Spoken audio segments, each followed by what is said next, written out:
your childhood trauma? A white man? No! You okay, father? Fuck me badly once, shame on you. Fuck me badly twice, shame on me. Buffy. That's why they put the I in FBI. Bitch. Dazzle me. Do I have a massive asshole? You think a depressed person could make Each this? other's soulmates. You were my best friend. You gave me a cookie, gave you cookie. You were mine too. This is a love story. Yourself. Bonjour et bienvenue dans Amis, le podcast où on est amis et on parle, et c'est bien.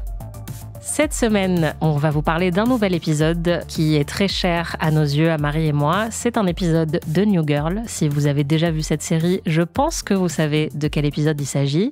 Vous le découvrirez dans quelques jours, mais en attendant, le pic de la semaine. Marie, c'est quoi ton pic cette semaine ?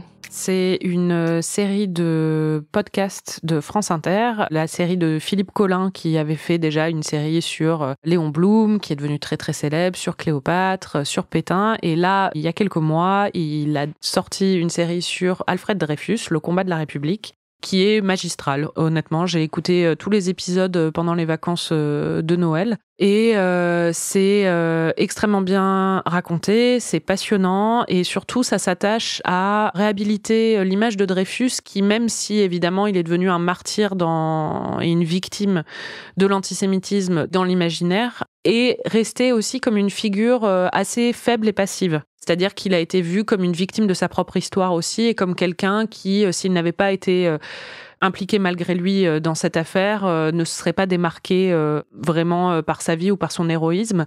Et en fait, la série s'attache à montrer l'héroïsme peut-être plus discret, mais bel et bien existant, et la résilience et l'extrême courage d'Alfred Dreyfus et de sa famille qui l'a toujours soutenu et qui n'a jamais lâché prise. C'est bouleversant, honnêtement. Enfin, j'ai pleuré à plusieurs épisodes.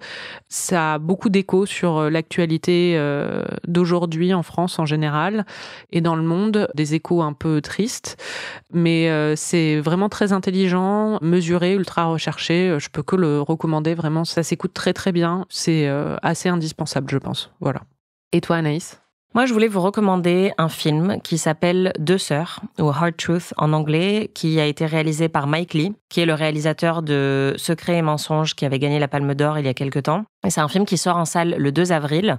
Et on y retrouve Marianne Jean-Baptiste, qui était aussi dans Secrets et mensonges, qui est une actrice absolument magistrale, incroyable. Elle était aussi dans FBI Portée disparue pour les connaisseurs. C'est pour moi un des plus gros outrages de cette année, c'est qu'elle n'ait pas gagné l'Oscar de la meilleure actrice pour ce rôle. C'est complètement dément. C'est une actrice qui est vraiment pas reconnue à sa juste valeur.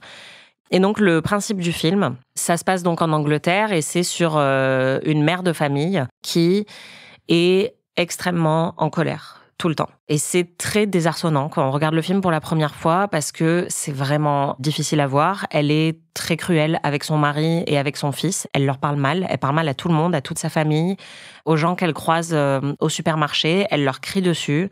C'est un personnage qui est vraiment aigri. Et donc, elle est insupportable. On a vraiment envie que quelqu'un la secoue, voire lui colle une baffe et lui dise « Mais arrête, c'est pas possible d'être aussi méchante et énervée sur tout ». Et en fait, au fil du film, on comprend qu'en fait, tout ça, évidemment, découle de sa santé mentale. On sait pas exactement ce qu'elle a. Elle peut être dépressive, avoir un trouble anxieux généralisé, elle a des TOC. Elle a sans doute peut-être tout ça à la fois, mais c'est pas quelque chose qui est forcément dit dans le film.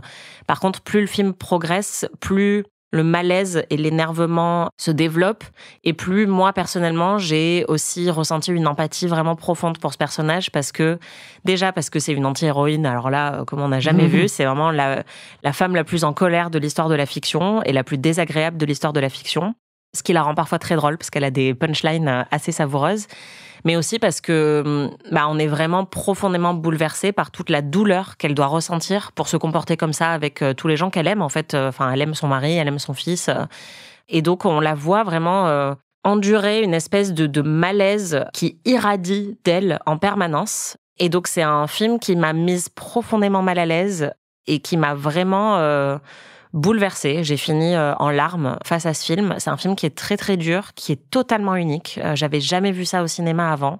Et Mike Leigh, c'est un très très grand cinéaste qui a des méthodes de travail aussi très particulières et notamment dans la manière dont il écrit les films et il travaille beaucoup sur l'improvisation et il se repose énormément sur ses acteurs et son casting. Tout le casting de ce film est exceptionnel, mais Marianne Jean-Baptiste, c'est une star absolue. Vraiment, il n'y a rien d'autre qui ressemble à ce film. Ça peut être un peu déplaisant, mais je vous encourage vraiment, vraiment à aller le voir en salle.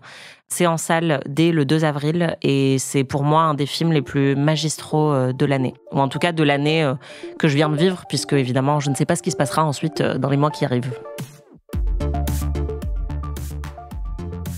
C'était le pic de la semaine. On se retrouve vendredi pour un nouvel épisode consacré à nos séries préférées.